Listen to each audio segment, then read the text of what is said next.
Ang kwento ni Tomby. Ang kwentong ito ay hango sa totoong buhay. Mula ito kay Mikael. Walang eksaktong taon. Probinsya ng Mindoro. Namumuhay sa isang payak na pamayanan itong si Mikael. Kasama ang mga magulang. Mangingisda ang ama, habang ang ina naman ay nagtatrabaho sa bilaran ng tuyo malapit sa tahanan. 15 taong gulang ang binata na mga sandaling yun. Kasalukuyang nag-aaral ng sekundarya. Pilit iginagapang ng mga magulang ang pag-aaral nito para makapagtapos at magkaroon ng magandang kinabukasan. Sa katunayan, mahusay sa klase ang binata. Magtatapos pa ito na may pinakamataas na karangalan. Tay, gusto ko po naroon kayo ni nanay kapag aakyat na ako ng entablado ha. Para po sa inyo yung mga karangalang matatanggap ko. Kung hindi dahil sa pagsisikap ninyo, hindi rin po ako makakapagtapos ng pag-aaral. Wika ni Mikael. Naku anak, huwag mong isipin yon. Masaya kami ng nanay mo dahil tinupad mo ang pangako mo sa amin na makapagtapos ng pag-aaral. Yun lamang ay sapat ng kabayaran para sa lahat ng pagsisikap namin. Tugon ni Tatay Ariel. Maliban sa maliit na bangkang pangisda, may maliit ding taniman ng gulay ang matanda na siya namang pinagkukunan nila ng pang-araw-araw na kita. Buwanan ang sweldo ng ina sa paggawaan ng tuyo. Samantalang si Mang Ariel naman lingguhang kumukuha ng perang pinagbentahan ng nahuhuling salinas sa gumagawa ng tuyo. Dahil hapon ang klase ni Mikael, namimitas ito ng gulay at nilalako. Ang pinagbentahan ng mga napitas na gulay, ito ang binabaon at ipinangbibili ng ulam. Masasabing larawan ng isang batang nakontento sa kung anong meron si Mikael. Dahil ni minsan, hindi ito naghangad ng mga bagay na nakikita niya sa iba. Simula pagkabata, pinaunawa sa kanya ng mga magulang ang kalagayan. Mikael anak, pasensya ka na kung hindi kita maibibili ng magarang damit ha. Mahirap lang tayo at ang kinikita namin ni tatay mo, sapat lang sa ating pagkain at mga gastusin. Hayaan mo sa susunod anak ha. Pag nakaluwag kami ni tatay mo, bibilhan ka namin ng bagong pantalon. Wika ni Nanay Dory. Hindi niyo po kailangang humingi ng tawad sa akin Nauunawaan ko po ang lahat. At isa pa, masaya na ako kung anong meron. At hindi naman po ako naghahanap ng sobra-sobra Ako pa nga ang dapat magbigay sa inyo ni tatay. Kasi alam kong sobra-sobra na yung sakripisyo niyo para sa akin Tugon ng binata. Nang makapagtapos ito ng pag-aaral, nagpasya si Mikael na hindi na pumasok sa kolehiyo dahil nais nitong makatulong sa mga magulang. Nauunawaan naman ng ama ang naging pasya ng binata. Dahil wala itong alam sa pangingisda, pinili na lamang niyang palaguin ang kanilang taniman sa likod bahay. Nagdagdag pa ito ng ilang mga pananim para mailako. Katulad ng talong, kamatis, sili at kalamansi. Nilinis ng binata ang madamong bahagi ng likod bahay para pagtaniman ng mga bagong pananim. O anak, mag-iingat ka dyan banda sa punso. Buhayan, may mga nakatirang engkanto at wag na wag mong gagalawin ang bahaging yan, Mikael. Wika ni Tatay Ariel. Opo tay, huwag po kayong magalala. Nasabi na din sa akin ni nanay ang tungkol sa punso. At kahit hindi ako masyadong naniniwala, wala naman sigurong masama kung susundin ko ang sinasabi ninyo. Sige po tay, kailangan ko nang itanim yung mga punla ng kalamansi. Baka abutin pa ako ng dilim eh. Tugon ng binata. Ngunit sa kabila ng paalala ni Tatay Ariel, nawala pa din sa isipan nito ang tungkol sa punso. Tuloy-tuloy lamang sa pagtatanim ang binata. Hindi nito na malayang malapit na pala sa lugar na sinasabi ng ama. Kinagabihan matapos kumain, naupo si Mikael sa tabi ng bintana. Tanaw mula doon ang mga pananim. Maliwanag ang buwan ng mga oras na yun. Kaya naman kitang-kita nito maging ang maliliit na dagang kumakain ng bunga ng kamatis. Lumabas ang binata dala ang sulo upang bugawin sana ang mga ito. Ngunit alam ni Mikael na kahit anong gawin niya, hindi na mapipigilan ang mga daga sa pagkain ng mga pananim.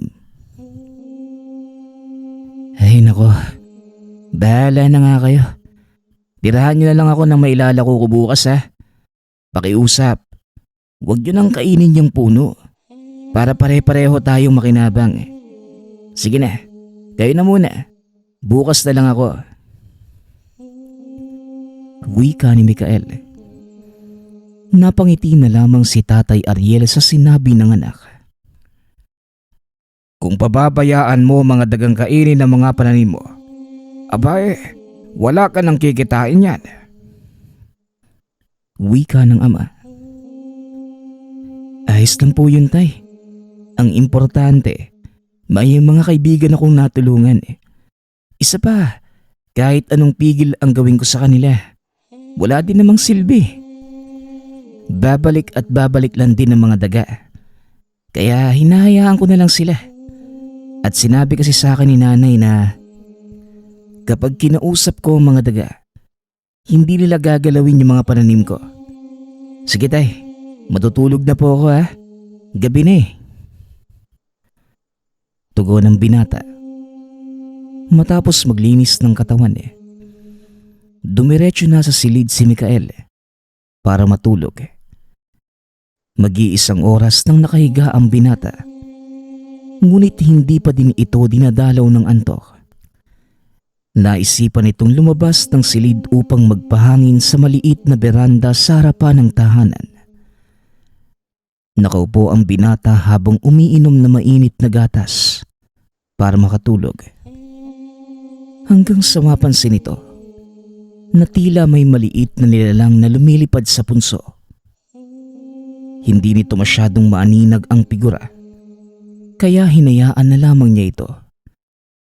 Sa isip-isip ng binata, marahil daga lamang itong nagagala sa kanilang bakuran. Marami ang dagang bukid sa bahaging yon ng baryo dahil medyo makapal ang talahib doon at hindi na gaanong napupuntahan ng mga tao. Ilang minuto pa ang nakalipas. Pumasok na din si Mikael dahil biglang umulan.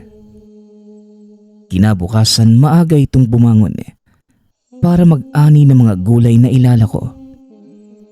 Laking gulat ng binata dahil walang nabawas sa mga pananim. Napangiti pa nga ito at nagpasalamat. Salamat naman. Hindi ginalaw ng mabait kong kaibigan ang mga tanim ko. Ako nang bahala sa inyo.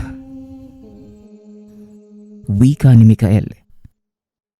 Nagsimula ito sa pag-ani ng mga pananim. Nang matapos, nag-iwan ito ng ilang pirasong gulay sa tapat ng inaakala nitong butas na pasukan ng mga daga. Ano bang ginagawa mo dyan, Mikael? At bakit mo nilalapag yung mga gulay na yan dyan sa butas? Tanong ni Tatay Ariel. Kakarating lamang nito galing sa pangingisda. Magandang umaga po tay. Wala naman po. Nagpapasalamat lang ako sa mga alaga akong daga. Hindi nila ginalaw yung mga bunga ng pananim natin kagabi. Kamusta naman po ang pangingisda niyo?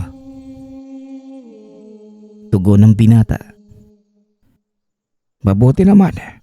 Medyo maganda ang huli. Marami-rami ang naibenta ko. O sige na, magpapalit na muna ako ng damit ha. Basang-basa ako eh. Wika ni Tatay Ariel. Matapos ang pag-uusap na yun, umalis na ng tahanan si Mikael para maglako ng gulay.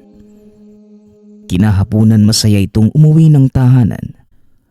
Ngunit nanlumo ito nang madatnan ang inang nakahiga sa silid habang tinitignan ng isang manggagamot. O tay, ano po ba ang nangyari kay nanay? Saka bakit nandito si Mang Bordeg? Tanong ng binata. Bigla na lamang kasing hinimatay ang nanay mo habang nagsisiga sa likod bahay. Sinindihan yung nakatumpok na damo, malapit sa punso. Ang sabi ni Mang Bordeg, pinarusahan siya ng mga diwata ng lupang nakatira.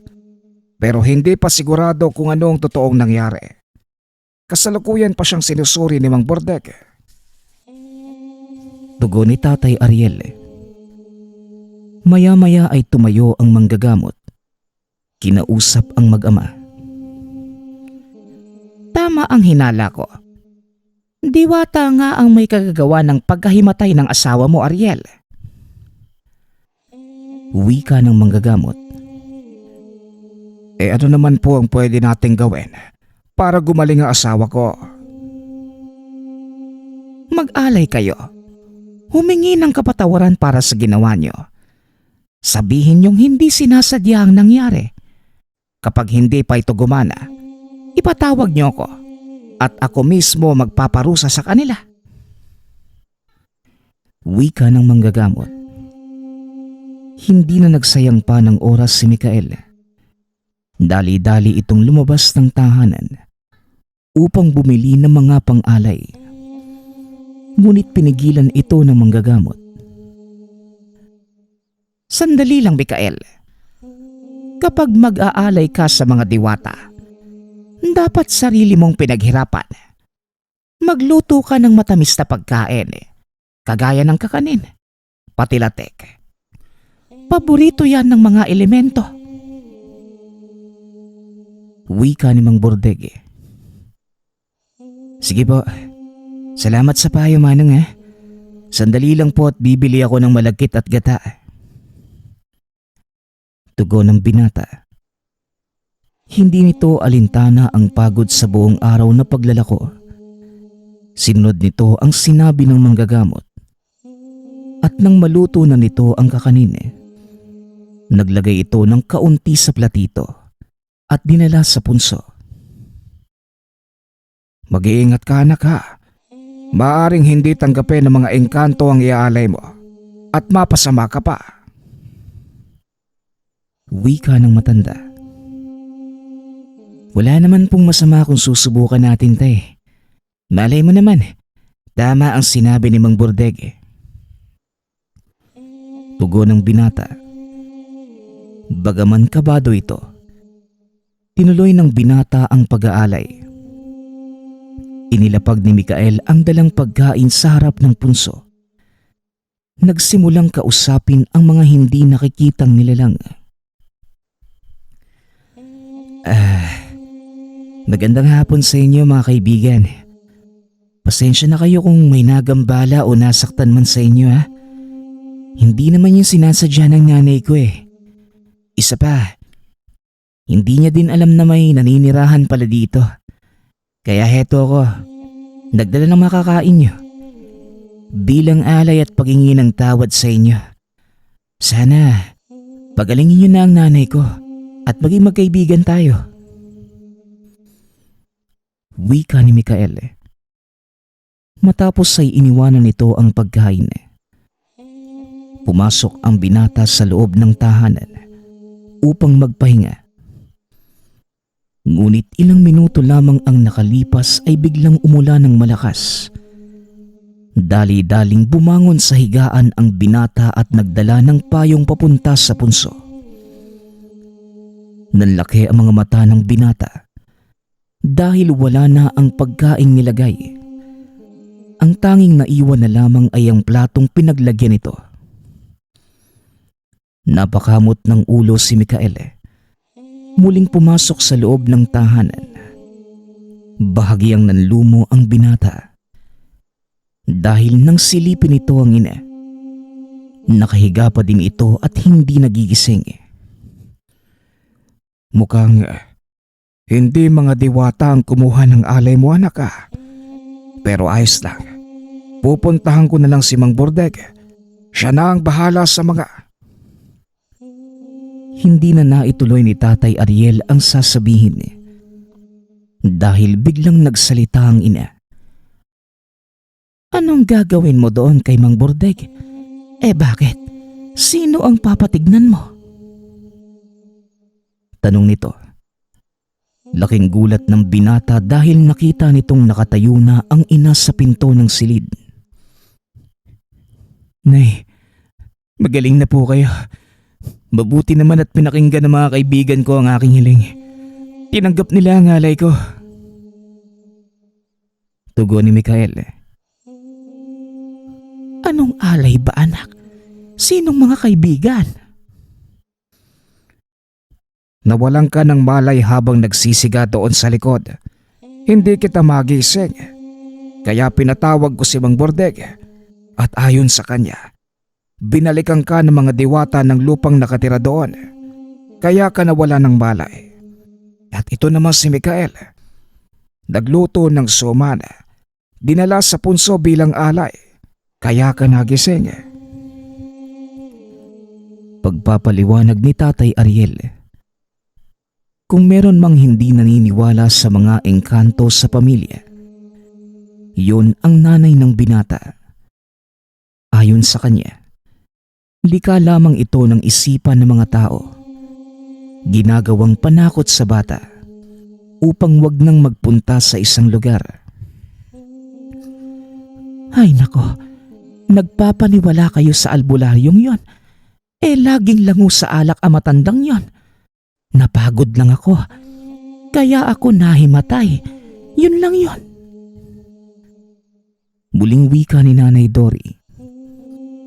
Hindi na nagsalita ang mag-ama dahil alam nilang magiging mahabang diskusyon na naman ang mangyayari kung sakaling ipipilit nila ang mga paniniwala. Kinagabihan, biglang bumuhos ang malakas na ulan. Alam ni Mikael na maaaring magbaha sa kanilang likod bahay. Kaya naman sumuong ito sa ulan upang gumawa ng kanal na dadaanan ng tubig. Maging ang lagusan ng mga daga. Ginawan niya ng paraan para hindi pasukin ng tubig ang lungga. Tuloy-tuloy pa din sa pagbuhos ang ulan. Nang mapansin ng binata ang makinang na bagay sa tuktok ng punso. Naglalabas ito ng mahinang kulay gintong liwanag. At habang papalapit ang binata, unti-unting lumalakas ang liwanag nito. Nakita ng binata ang isang bilugang gintong bato. Kahugis ito ng kalamansi. Dahan-dahan niya itong dinampot at nang mahawakan, biglang nakarinig ng boses ang binata. Tanggapin mo ang aming pasasalamat. Kung hindi dahil sa iyo, malamang nalunod na ang aking mga anak. Wika ng tinig. Hinanap ng binata ang pinagmumulan nito, ngunit hindi matagpuan. Sino ka? Magpakita ka sa akin. Wika ni Mikael. Biglang nataranta ang binata. Napasigaw ito kaya naman tinawag ang ama. Sino ba ang kausap mo dyan, Mikael? Ayos ka lang ba? Tanong ng matanda. Opo tay, ayos lang po ako. Nagulat lang ng kaunti. Tugon ng binata. Kagad itong bumalik sa pakikipag-usap sa kung sinong nilalang na nagsalita. Nandito ako sa ilalim ng dahon ng gabi. Muling wika ng tinig. Sumilip ang binata sa dahon ng gabi. Nakita ang isang maliit na nilalang. Kumikinang ang magarang damit at merong maliit na pakpak. Biglang nanigas sa kinatatayuan si Mikael dahil sa nakita. Hindi makapagsalita ang binata. Kahit anong pilit nitong sumigaw ay hindi na magawa. Huwag kang matakot, kaibigan. Hindi kita sasaktan. Ako din ang kumuha ng alay mo. At pasensya ka na kung pinarusahan ko ang nanay mo. Pero hindi ko naman intensyon na mapahamak siya. Papatulugin ko lang sana ng isang araw. Kaso nagmakaawa ka. At alam ko naman na hindi niya kami nakikita. Ang problema, hindi rin siya naniniwala sa amin. Kaya gumawa ko ng paraan para ipabatid sa kanya na nandito lang rin kami at naninirahan kasama niyo. Wika ng nilalang. Unti-unti namang nawala ang takot ni Mikael. Naalala nito ang bagay na napulot sa ibabaw ng punso. Para saan naman tong bagay nito? Parang kalamansi na naging bato eh. Tanong ng binata. Isa yang mutya mula sa aming mga diwata ng lupa. Maaari mo yang tawaging gintong kalamansi. Ingatan mo ang mutsyang yan, iho. Siguruhin mong huwag mapupunta sa kamay ng masasamang loob. Kaya kang protektahan ng mutya laban sa lahat ng uri ng kapahamakan. Kahit pa sa panggagambala ng ibang elemento at tao, kusang babalik sa kanila ang pinsalang ibibigay nila sa iyo. Tugon ng nilalang. Kung ganun, isa kang diwata. Saka bakit ako ang pinagbigay mo nito? Tanong ni Mikael. Simple lamang. Dahil mabuti kang tao at alam kong mabuti ang hangarin mo. Pero higit pa doon, batid ko di na tanging ikaw lamang ang may kakayanang pangalagaan ang mutsyang yan. Pangalagaan? Laban kanino? Hindi ba may kapangyarihan kayo mga diwata? Bakit kailangan pa ninyong ihabili ng pangangalaga sa mga tao? Bihira ang mga taong kagaya mo, Mikael. Sa maniwala ka man o hindi, isa kang taong may likas na kakayanang bumuhay at magbigay ng kapangyarihan sa isang mutya. Napansin mo ba ang paglakas ng liwanag nito nung lumapit ka? Iyon ang palatandaang ginising mo ang bertud na taglay ng mutya ng gintong kalamansi. Ginising ko? Wala naman akong ginagawa. Isa pa paano mong nasasabi na may likas akong kakayanan para bumuhay ng mutya? Hindi ko kayang ipaliwanag sa iyo ang lahat sa ngayon.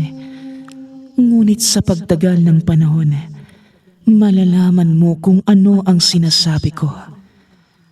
Ako nga pala si Liway. Ikinagagalak kitang makilala, Mikael. Pag-uusap ng dalawa.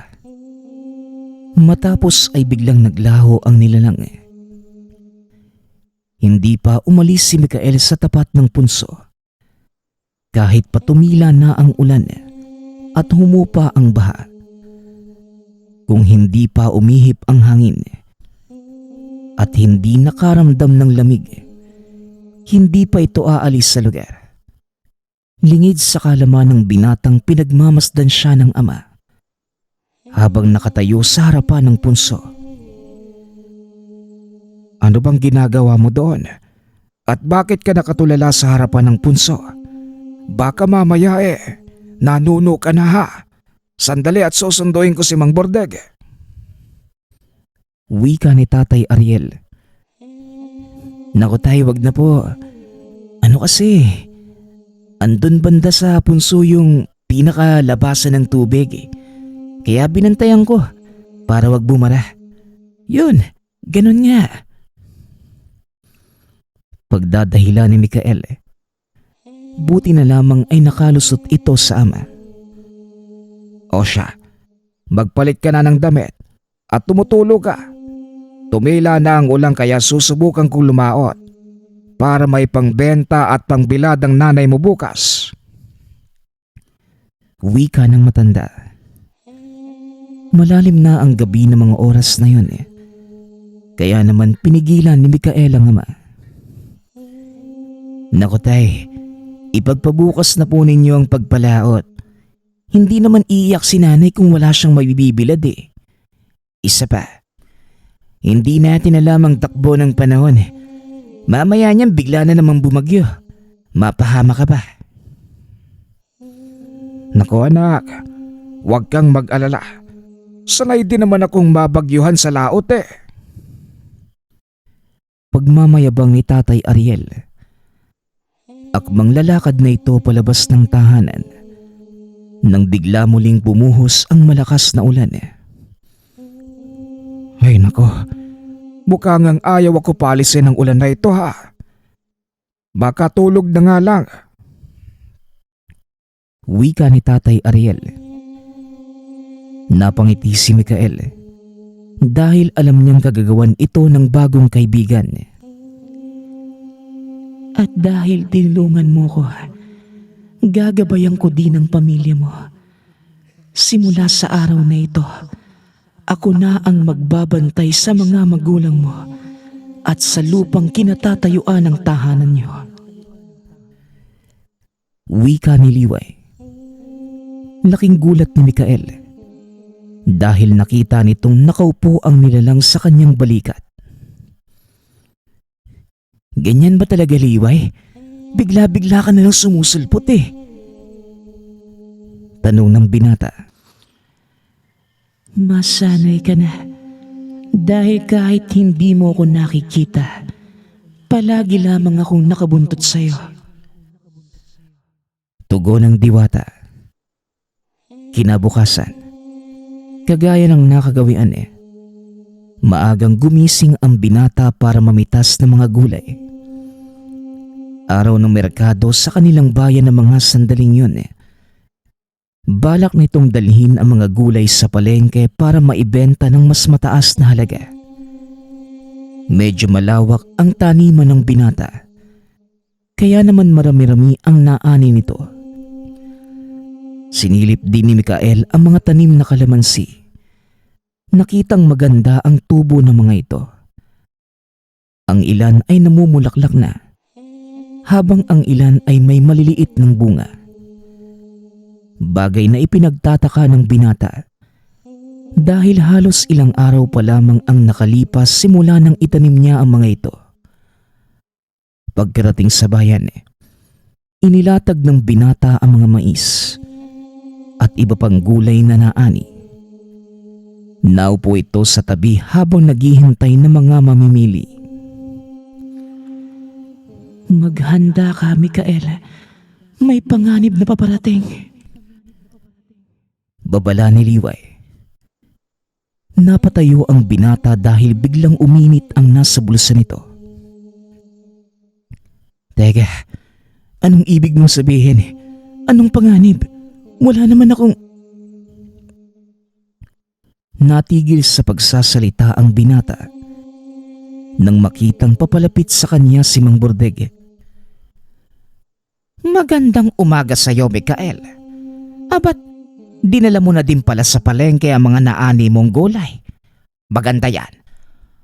Para maipagbili mo sa mas mataas na halaga. Teka, parang may maliit na taong nakaupo sa balikat mo. Kani-kanina lang. Wika ni Mang Bordeg. Nanlaki ang mga mata ni Mikael at pinagpawisan ito ng malamig. Po, baka naman namamalikmata lang kayo. Wala naman po ako nakikita, Manong eh. Tugon ni Mikael. Siguro nga. Medyo marami-rami na din akong nainom eh. O siya, aalis na ako ha. Parang umiikot na ang paligid ko. Muling wika ng matanda. Nakahinga naman ng maluwag si Mikael nang makalayo na ito. Kamunti ka na tayo doon.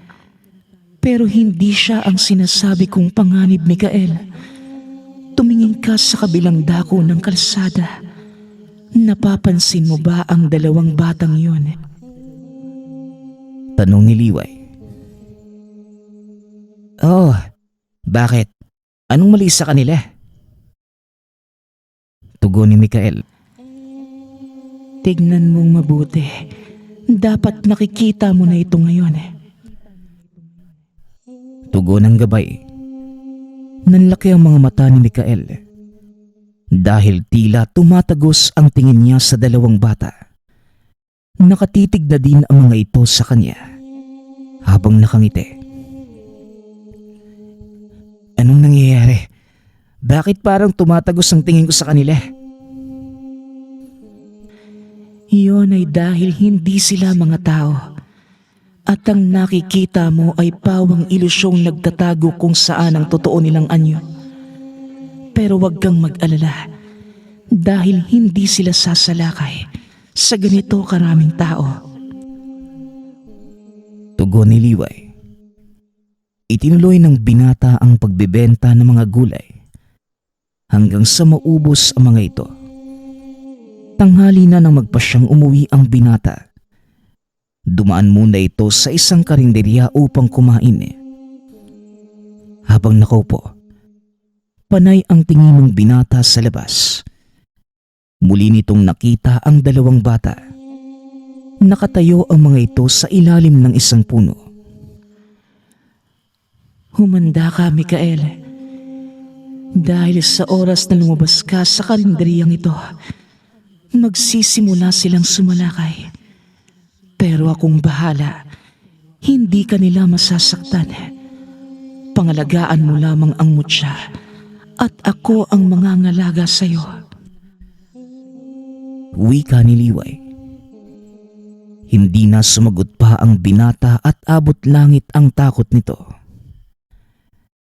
Matapos kumain, nagpa siya nang lumabas ang binata. Dali-dali itong naglakad pa uwi. At nang mapadpad sa lugar na wala ng halos tao, bigla namang nagpakita ang dalawang lalaki. Yan ang totoong anyo ng dalawang bata, Mikael. Hindi sila mga tao, kaya mag-iingat ka. Magtiwala ka sa akin. Hayaan mong ako ang magdala ng katawan mo. Muling wika ni Liway. Ikaw na ang bahala, Liway. Hindi ko alam ang gagawin ko eh. Sa totoo lang, natatakot ako. Tugon ni Mikael. Ako nang bahala sa'yo. Magtiwala ka lang. At siya nga pala, mawawalan ka ng malay. Wika ng gabay.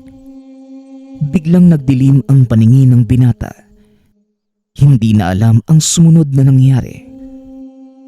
Nang magbalik sa ulirat, nakita nitong nakahandusay sa lupa ang dalawang lalaki. Anong nangyari sa mga yan? Tanong ni Mikael. Huwag ka nang magtanong. Ang importante, nakaligtas tayo ngayon. Bilisan mo na at kailangan na nating umalis dito. Tugon ng diwata ng lupa. Dali-daling umuwi si Mikael. Nagtataka ang ama dahil pawis na pawis ito at namumutla. Anong nangyari sa iyo, anak? Bakit putlang-putla ka naman? Tanong ni Tatay Ariel. Wala po, tay. May dadaanan lang akong nag-aaway kanina habang pauwi. Medyo natakot nga ako eh. Kaya kumaripas ako ng takbo pa uwi. Tugon ni Mikael. Matapos makipag-usap sa ama, Pumasok ito ng silid at kinausap si Liway. Ano ba talaga yung nangyari kanina? Tinalo mo ang mga aswang na yon. Kung nakita mo lang kung paano mo silang pinagugulpi kanina. Tugon ni Liway. Bakit ako nawalan ng malay kanina?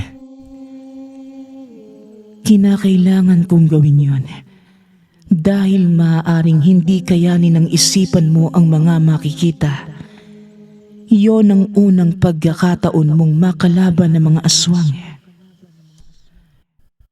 Wika ni Liway. Aswang ang dalawang yun? Bakit naman nila ako hinahabol? Kagaya ng sinabi ko sa iyo, ang hawak mo ay isang mutsyang nagbibigay ng lakas sa mga elementong kagaya ng aswang. Maging mga engkanto, hinahangad nila itong makuha para magkaroon ng sariling pinagkukunan ng lakas. Simula pa lang, alam mo na ang panganib na pwede kong harapin. Bakit mo pa di ibinigay sa akin ng mutya? Kagaya ng sinabi ko sa iyo, Mikael, ikaw lang ang may kakayanang mga laga ng ganyang uri ng mutya. Dahil sa kabutihang loob mo at likas na kabaitan, kakibat ng pangangalaga mo sa mutya ay ang lakas at kakayanang kaya nitong ipagkaloob sa iyo. Gayon din ang panganib mula sa mga nilalang na naghahangad dito. Oo, nasabi mo na ang bagay na yan sa akin, Liway. Pero ang hindi ko maintindihan, kung bakit gustong makuha ng mga aswang ang mutsyang nasa pangangalaga ng iba. Pag-uusap ng dalawa. Ipinaliwanag naman ni Liway ang lahat. Ayon dito, ang mutsyang kagaya ng hawak ni Mikael, isang uri ng mutsyang pinagkukunan ng lakas na mga elemento. Kaya palang magbigay ng buhay na walang hanggan ang mutsyang hawak ko? Tanong ng binata. Oo, Mikael. Kaya hindi ito maaaring mapasa kamay ng mga sakim na nilalang. Ikaw ang pinili ng mutya. Sinunod ko lamang ang kahilingan nito. Kaya ikaw ang nangangalaga sa kanya. Pagpapaliwanag ni Liway. Hindi na nagtanong pa ang binata. Kahit papano, nagkaroon na ito ng kaunting ideya sa kung bakit napasa kanya ang mutsyang yun. Sa kalagitnaan ng pag-uusap ng dalawa, bigla namang kumatok si Tatay Ariel. Mikael anak, may mga naghahanap sa'yo. Mangyari, lumabas ka muna at importante ang kanilang pakay. Wika ng matanda. Opo tay, sandali lang po Liway, magtago ka muna. Tugon ng binata. Lumabas ito ng silid. Nanlaki ang mga mata nang makita ang dalawang pulis na nakatayo sa labas ng tahanan. Magandang hapon sa'yo. Ikaw ba si Mikael? Tanong ng pulis. Ako nga po, Sarhento. Ano pong maipaglilingkod ko sa inyo? Naparito kami dahil sa isang ulat na may nakakita daw sa iyong nakikipagbuno sa dalawang kalalakihang natagpo ang patay kanina doon malapit sa tulay. Maaari ka ba naming imbitahan sa presinto para magpaliwanag?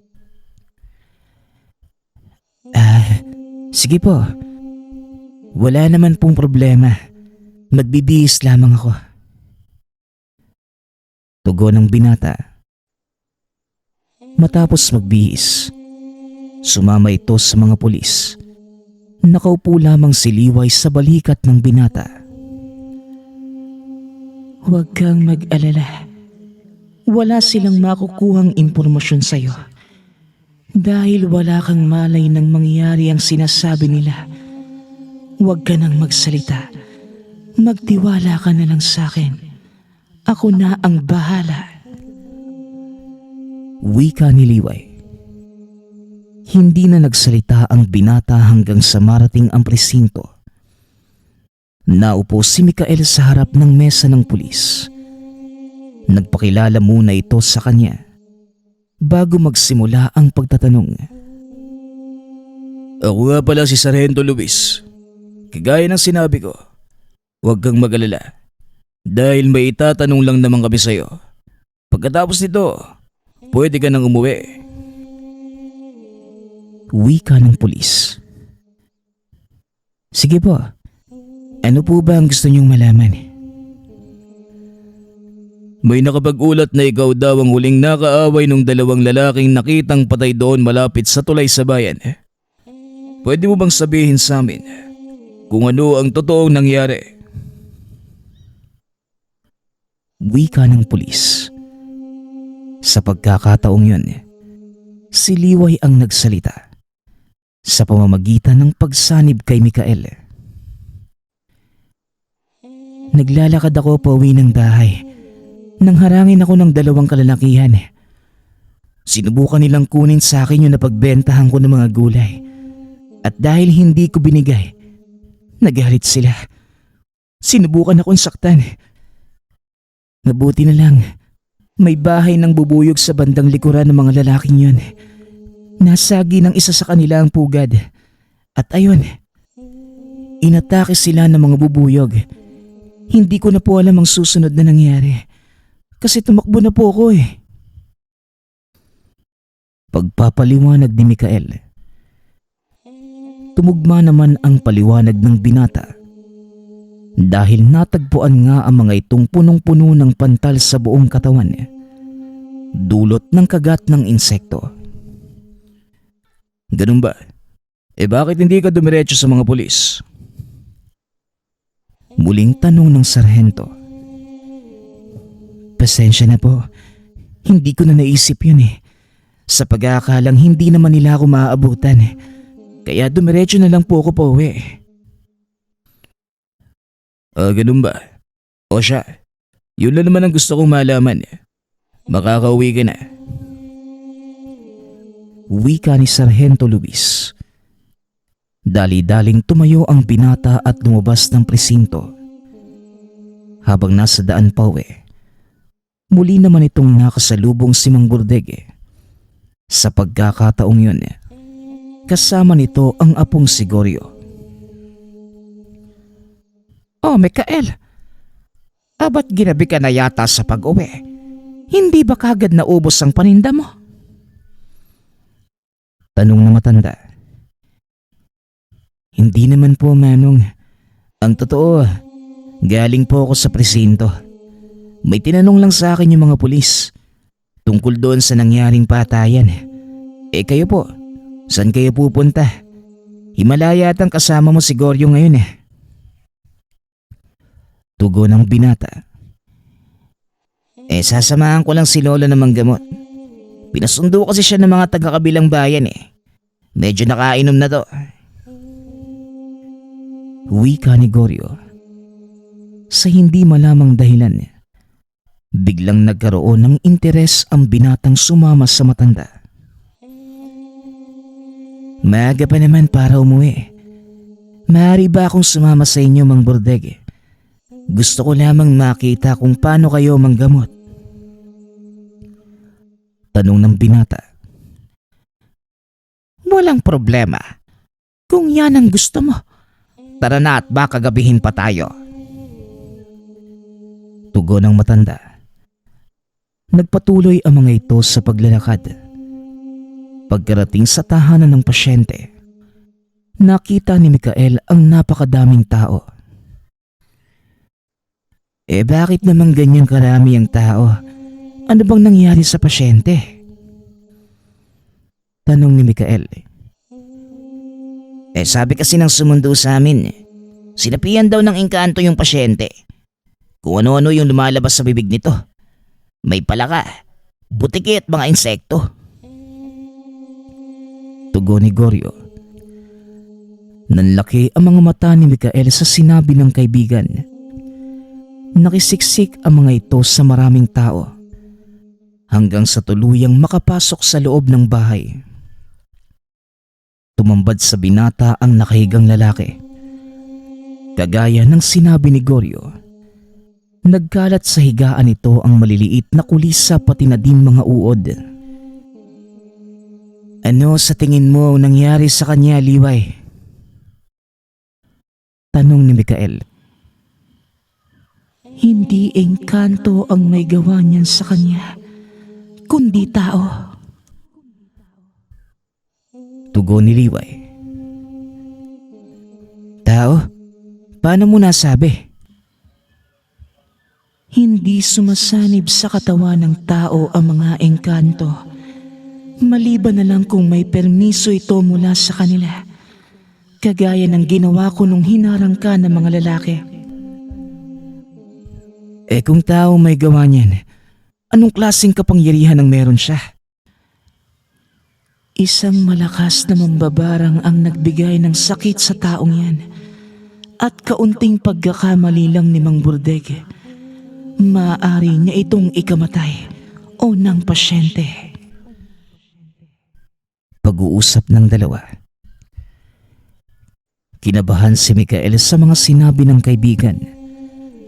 Ngunit wala itong magawa dahil maaaring madiskubre ni Mang Burdeg ang kanyang kakayanan. Delikado pala ang gagawin ni Mang Burdeg. Oo, Mikael, at hanggat maaari, huwag kang makikialam kung ayaw mong mabuko ka ng matandang yan.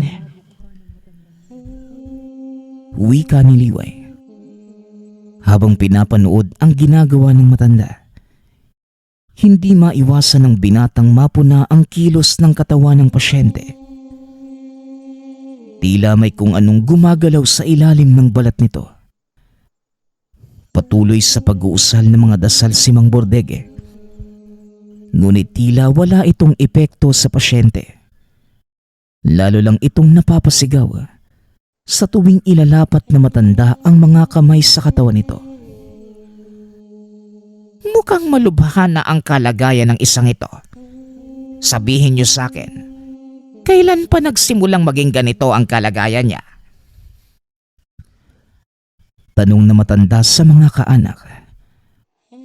Ayon sa mga ito, 2 araw pa lamang ang nakalilipas nang makasagutan ito sa paradahan ng jeep ang kapwa tsuper. Matapos yun, bigla itong nilagnat hanggang sa namagana ang buong katawan. Hindi engkanto ang may gawa nito sa kanya, kundi isang mambabarang. At pasensya na pero hindi ko kaya ang isang ito. Mangyari magpatawag na lang kayo ng ibang manggagamot. Pasensya na talaga. Wika ni Mang Burdeg. Kinuyog pa ito ng mga tao dahil sa pagtangging gamutin ng pasyente. Nakaramdam ng awa si Mikael at sa hindi malamang dahilan, bigla itong nagsalita. Bitawan niyo ang matanda. Ako na ang gagamot sa pasyente. Wika ni Mikael. Nagtinginan ang mga tao sa kanya. Nagsimulang magtawanan. Maging si Goryo ay natawa sa sinabi ng binata. Nababaliw ka na ba, Mikael? Anong alam mo sa panggagamot? Tanong ni Goryo. Tinitigan lang ni Mikael ang kaibigan at naglakad papunta kay Mang Burdeg. Hinila nito ang matanda papunta sa isang sulok upang kausapin. Alam kong nakikita mo ngayon ang kaibigan kong diwata ng lupa, Manong. Huwag ka nang maingay, ha? Hayaan mong ako ang gumamot sa pasyente. Pero huwag kang lalayo sa tabi ko. Magpapanggap kang tumutulong sa akin. Wika ni Mikael. Nanlaki ang mga mata ng matanda. Dahil dahan-dahang lumilitaw ang maliit na nilalang sa balikat ni Mikael. Oo, nakikita ko nga siya. O sige, Magtitiwala ako sa'yo. Tugon ng matanda. Matapos ang pag-uusap na yun, bumalik ang matanda sa tabi ng pasyente. Inantay nito ang susunod na sasabihin ni Mikael. Sigurado ka ba sa gagawin mo, Mikael? Sa oras na gamutin mo ang pasyenteng yan, sunod-sunod na ang magpapagamot sa iyo dahil malalaman ng lahat ang kakayanan mo. Tanong ni Liway. Hindi ba sinabi mong ako ang tagapangalaga ng mutya? Sayang naman kung isasarili ko ang kakayanan nitong makapagbigay ng buhay sa ibang nilalang. Kaya gagamitin ko na lang para tumulong sa mga nangangailangan ng tulong. Tugon ng binata. Matapos ang pag-uusap ay lumapit na din si Mikael sa pasyente. Nagbulungan ang mga nakikiusyoso. Ngunit hindi na ito pinansin ng binata. Alam ni Mikael na ikakagulat na mga ito ang susunod na mangyayari. Ngayon, kumuha ka ng isang basong tubig. Isawsaw mo ang hintuturo mo. Hipan mo ng 3 beses at ibuhos sa katawan ng pasyente. Wika ni Liway. Sinunod naman ito ni Mikael. Nagulat ang mga nanonood dahil biglang napasigaw ang pasyente. Ang ilan sa mga ito ay nagawa pang magalit sa binata. Ano bang ginagawa mo? Bakit mo naman binuhusan ng tubig ang pinsang ko? Tanong ng isang lalaki. Nilingon ito ni Mikael. Tinignan ng masama at sa hindi malamang dahilan. Bigla itong napaatras at nanahimik. Muling ibinaling ni Mikael ang atensyon sa pasyente. Hinawakan nito ang kanang kamay. Muling nagsalita si Liway. Huwag na huwag mong bibitawan ang kamay ng pasyente. Hawakan mo ng mahigpit. At ako na ang bahala sa lahat. Wika ni Liway. Naupo ang binata sa tabi ng higaan. Inintay ang susunod na gagawin ng gabay na diwata. Ilang minuto pa ang nakalipas. Isa-isang naglabasan sa katawan ng pasyente ang maliliit na kulisap. Nagkandamatay ang mga ito at naglaglagan sa sahig. Hanggang sa tuluyan ng maubos. Ilang sandali pa biglang dumilat ang pasyente. Tinignan si Mikael at nagsalita. Walang hiya kang diwata ka. Bakit ba ang hilig mong makilama? Tanong ng pasyente. Muling nagulat ang lahat dahil nag-iba ang boses nito. Sino ka? At ano ang dahilan kung bakit mo binigyan ng sakit ang taong to? Tanong ng binata. Paano kung hindi ko sagutin ang tanong mo? May magagawa ka ba? Tugon ng pasyente. Alam ni Mikael na ang kausap niya ng mga sandaling yun, ang mismong mambabarang. Nagulat si Mang Burdeg dahil ni minsan ay hindi pa niya nagagawa ang ganitong pamamaraan. Kung makikipagmatigasan ka sa akin, makikita mo kung ano ang gagawin ko. Pero kung makikipagtulungan ka, siguro pag-iisipan ko ang susunod kong gagawin sa'yo. Wika ni Mikael.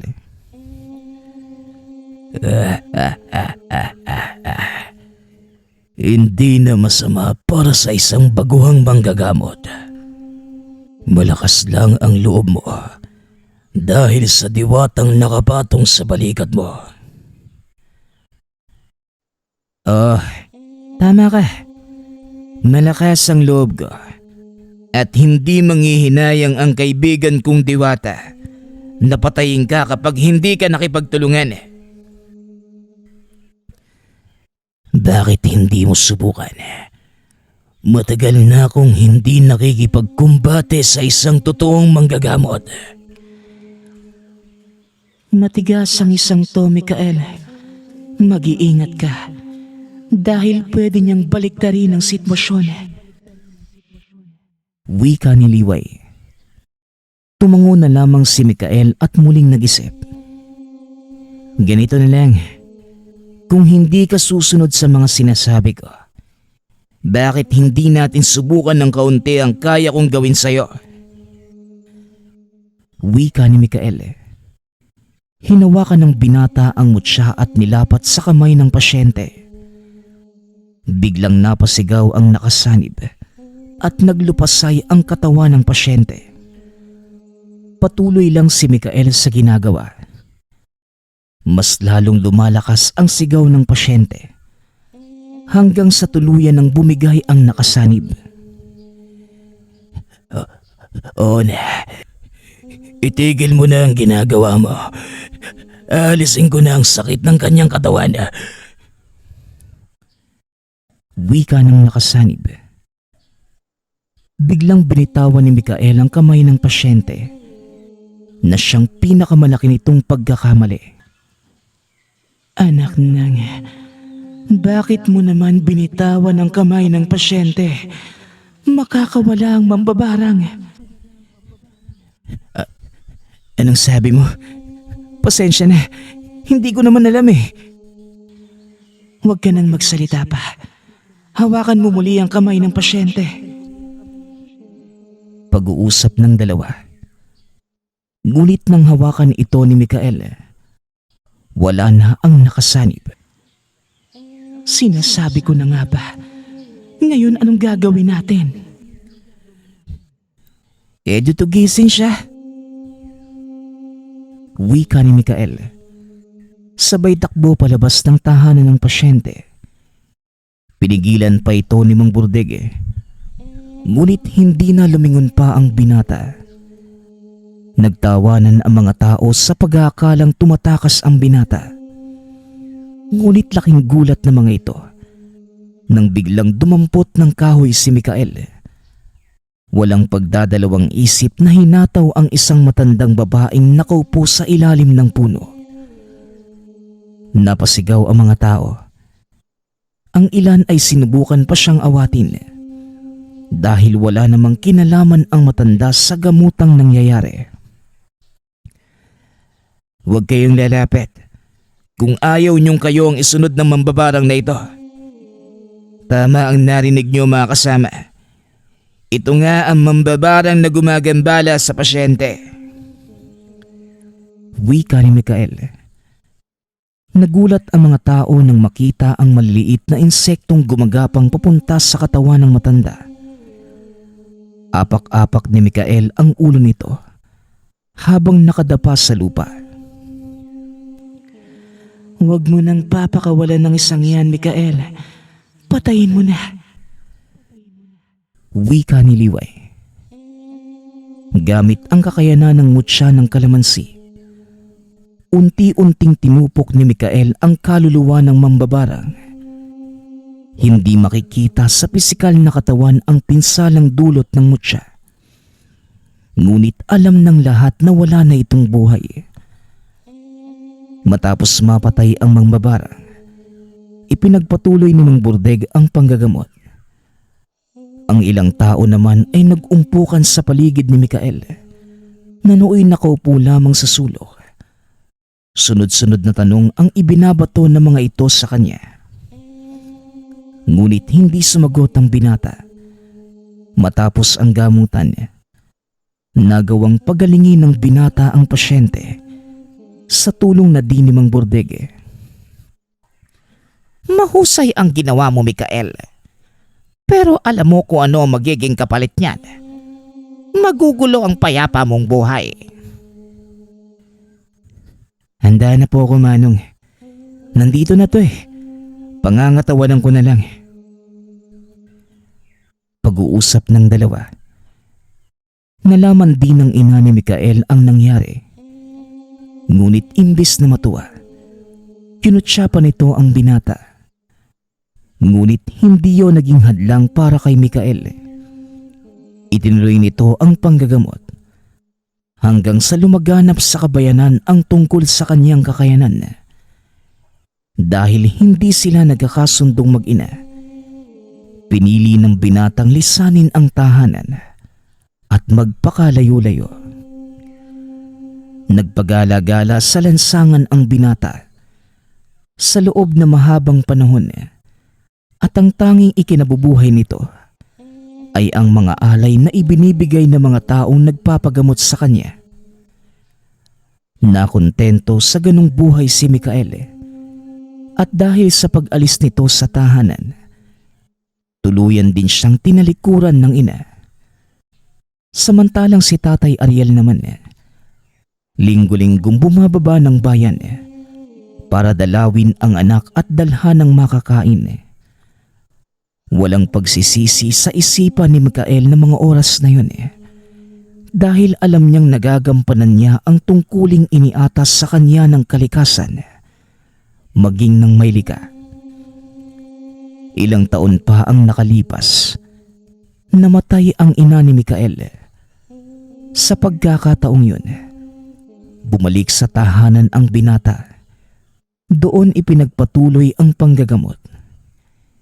Hindi na din tumutol pa ang ama, dahil nakikita nitong maraming natutulungan si Mikael gamit ang kanyang mutya ng gintong kalamansi.